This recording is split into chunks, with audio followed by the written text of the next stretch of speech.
Et nous enchaînons donc à présent avec Enjeu Patrimoine où nous revenons sur ce plan d'épargne retraite qui fête son 4e anniversaire en 2023. Et nous avons le plaisir de recevoir sur le plateau de Smart Patrimoine pour en parler Martin Landais. Bonjour Martin Landais. Bonjour Nicolas. Bienvenue sur le plateau de Smart Patrimoine. Vous êtes sous-directeur assurance au sein de la direction générale du Trésor. 4 ans après sa création dans sa version actuelle, le plan épargne retraite capitalise 85 milliards d'euros d'encours et plus de 7,4 millions de titulaires, donc à fin mars 2023, date à laquelle a été arrêté le calcul. Est-ce qu'on continue sur un succès qu'on anticipait déjà à la 2e année d'existence et à la 3e année d'existence du PER ? Écoutez, le succès se confirme. Dire qu'on l'avait anticipé dès l'origine, ce serait aller un peu loin, mais en tout cas, on l'espérait fortement. Ce qu'on voit, c'est que les objectifs ont été dépassés. Je rappelle qu'on s'était fixé comme objectif à fin 2022, 50 milliards d'encours et 3 millions de bénéficiaires. On voit qu'on est largement au-dessus. Et je dirais que finalement, ça montre que la loi Pacte, qui avait l'ambition de créer un choc d'attractivité pour le plan d'épargne retraite, bien sûr, ça a bien fonctionné. Ça a bien fonctionné grâce à un produit qui est davantage portable, une épargne qui est portable entre produits, qui est portable entre entreprises pour s'adapter au parcours professionnel, une épargne qui est plus souple aussi, un produit plus souple, parce que vous pouvez sortir, pour ce qui concerne l'épargne volontaire et salariale, en rente ou en capital. Bien sûr, et c'est ça qui explique que je pense que ça marche aussi bien, entre guillemets, ou en tout cas que ça dépasse les objectifs fixés au moment de sa création. À ces points positifs, j'en ajoute d'autres. Il y a notamment un produit qui est plus lisible aussi et qui est plus simple, puisque vous avez un seul PER, alors qu'auparavant, vous aviez une offre qui était éclatée avec de nombreux produits, les PERP, les Madelin, article 83, PERCO, qui étaient souvent avec des règles hétérogènes, qui étaient plus complexes. Et là, on a essayé de refondre tout ceci dans un seul produit, le PER, avec une fiscalité harmonisée, des règles de fonctionnement harmonisées, et puis aussi une épargne qui est mieux investie, parce qu'avec la gestion pilotée par horizon, vous savez, c'est-à-dire des grilles qui sont définies par défaut, avec une désensibilisation progressive de l'épargne, vous avez la possibilité d'investir davantage dans l'économie réelle, dans les PME, dans les ETI françaises et européennes notamment. Justement, c'était une de mes questions pour rappeler un petit peu ce qui était fait de l'argent lorsqu'il est investi sur un PER. On finance les entreprises françaises, globalement, pas que, mais on finance les entreprises françaises. On finance notamment les entreprises françaises, pas que, parce que on finance aussi les entreprises européennes. Il y a aussi des logiques de diversification qui permettent de sécuriser l'épargne qui est confiée aux assureurs ou aux gestionnaires d'actifs. Et donc, on finance aussi des entreprises ailleurs qu'en Europe, mais principalement en France et en Europe. Et je dirais que aujourd'hui, on voit qu'on a environ 50% de l'allocation dirigée vers des titres d'entreprise. D'accord. Donc, que ce soit de la dette ou du capital. Bien sûr. Ce qui est une bonne chose, mais on pense qu'on peut faire mieux et on a plusieurs initiatives pour cela. Les autres 50% sont investis dans quoi, du coup, au travers d'un PER ? Dans des fonds immobiliers, par exemple, ou comme dans des contrats d'assurance vie ? Ça peut être aussi des obligations souveraines. D'accord. Ça peut être de l'infrastructure, ça peut être de l'immobilier, en effet. Voilà. Mais on a 50% effectivement donc investis dans les entreprises au moyen d'actions ou d'obligations. C'est ce qui exactement, titre de dette ou titre de capital. Est-ce que vous regardez l'âge de ceux qui souscrivent à un PER, puisque c'est une question qu'on aborde souvent dans cette émission. Alors on entend très régulièrement les experts nous disent qu'il faut dès 30 ans ouvrir un PER parce que avant ce serait un peu tôt, mais qu'ensuite plus les années passent, plus entre guillemets il tarde à ouvrir un PER. Est-ce que vous constatez par exemple que chez les jeunes ou chez les trentenaires il y a une appétence plus grande qu'auparavant sur ces produits de retraite ou pas forcément ? Si, ça on le constate. Alors c'est difficile d'avoir des chiffres très précis sur la distribution par âge des nouveaux produits. Mais du coup, si vous me permettez, ça me permet de revenir sur les différents chiffres. Parce que vous avez cité le chiffre global, à la fois en termes de bénéficiaires et d'encours. Si on décompose entre les PER individuels et les PER d'entreprise, qu'ils soient collectifs ou obligatoires. Sur les PER individuels, on a plus de 50 milliards d'encours et en termes de bénéficiaires, plus de 3,2 millions de bénéficiaires. Sur les PER d'entreprise, dans les PER d'entreprise, on a quoi? On a à la fois les PER collectifs et les PER obligatoires. Bien sûr. Là aussi, la dynamique, elle est très bonne, puisque on a sur ces PER au total près de 33 milliards d'euros d'encours, avec un nombre de bénéficiaires d'environ 4,2 millions. Donc on voit des dynamiques qui sont fortes à la fois sur la partie individuelle et sur la partie entreprise. Avec, on l'imagine peut-être sur la partie individuelle, un peu plus de proactivité de la part des épargnants que sur la partie entreprise. Donc ça montre qu'on va ouvrir un PER, ou en tout cas qu'on est conseillé sur le fait d'ouvrir un PER. Exactement. Et ceci, on le voit aussi dans le taux de transfert. C'est-à-dire, quels sont dans cette masse de PER ceux qui proviennent d'anciens PER et qui ont été transférés vers ces nouveaux PER, et quelle est la part de nouveaux PER ouverts sans contrat initial.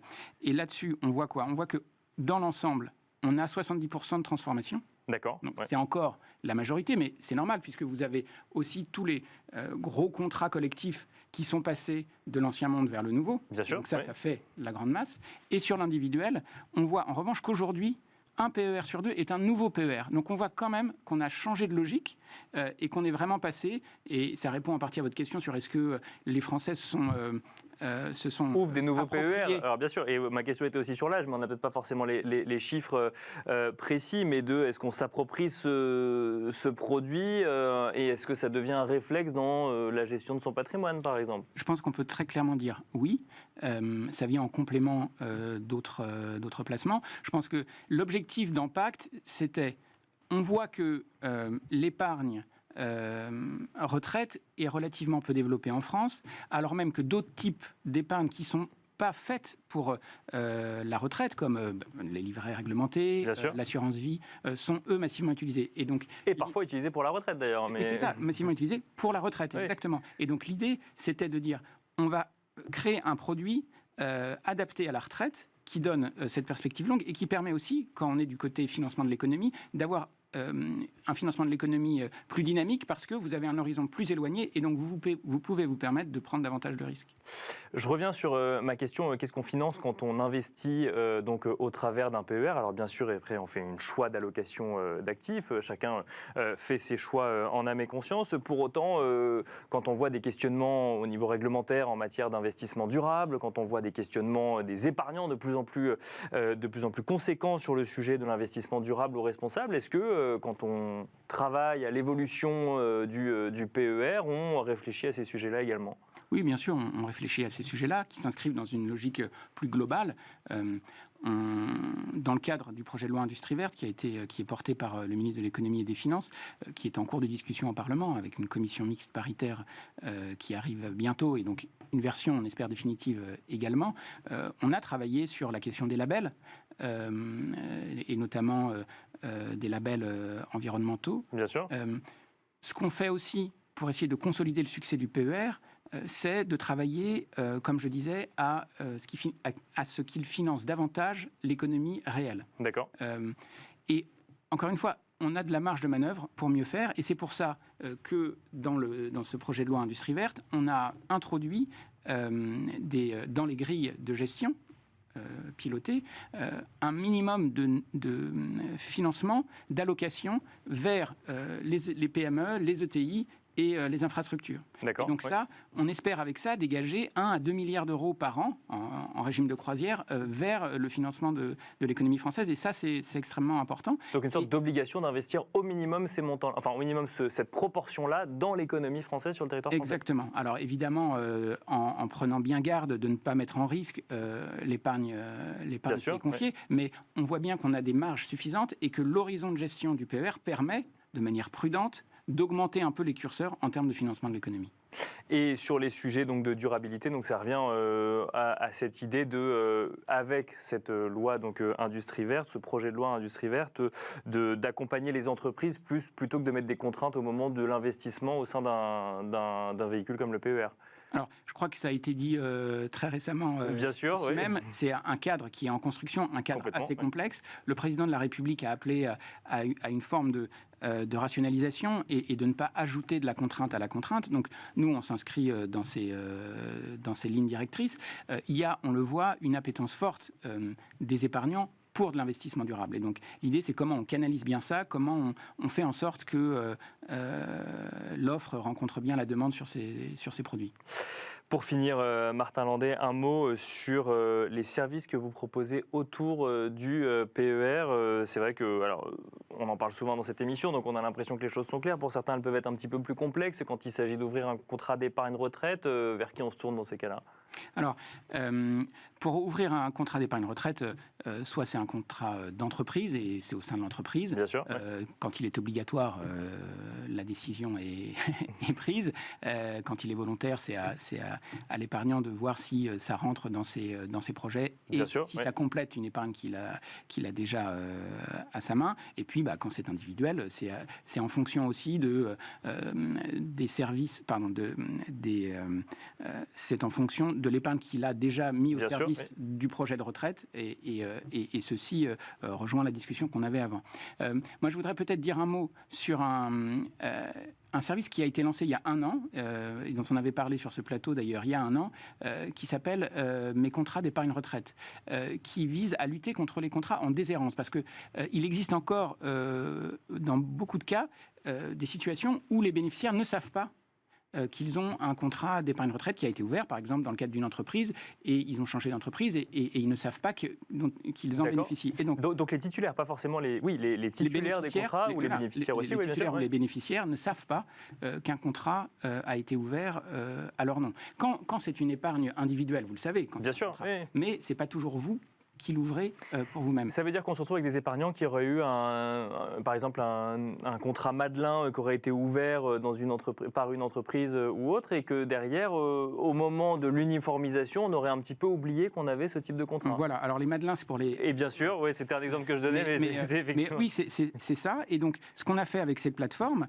dans le fil de la loi dite Labaronne de février 2021, qui visait à lutter contre la déshérence dans les contrats d'épargne, c'est de faire un service où vous recensez tous les contrats existants. Et donc là, il y a déjà près de 16 millions de contrats qui sont recensés, dont les bénéficiaires sont identifiés sur la plateforme, et que vous pouvez interroger pour savoir si vous êtes bénéficiaire d'un contrat. Et là, ce qu'on voit, c'est qu'entre janvier et septembre de cette année, on a eu 2,7 millions de consultations de la plateforme qui ont été effectuées. Voilà. Et donc ça fait des bonnes surprises pour un certain nombre de bénéficiaires. Dans 20% des cas, effectivement, il y avait une bonne surprise. Alors, je ne dis pas que c'est le cas général, mais en tout cas, ça montre qu'on est en train d'essayer de mettre fin à ce phénomène de déshérence qui est effectivement contre-productif pour tous. Donc, rendez-vous sur la plateforme Mes contrats retraite, c'est ça ? Exactement. Mes contrats retraite pour vérifier s'il n'y a pas un contrat retraite à votre nom en déshérence. Merci beaucoup, Martin Landais, d'être venu sur le plateau de Smart Patrimoine pour les 4 ans du plan épargne retraite. Je rappelle que vous êtes sous-directeur assurance au sein de la Direction Générale du Trésor. Merci beaucoup. Et quant à nous, on se retrouve tout de suite dans l'œil du CGP.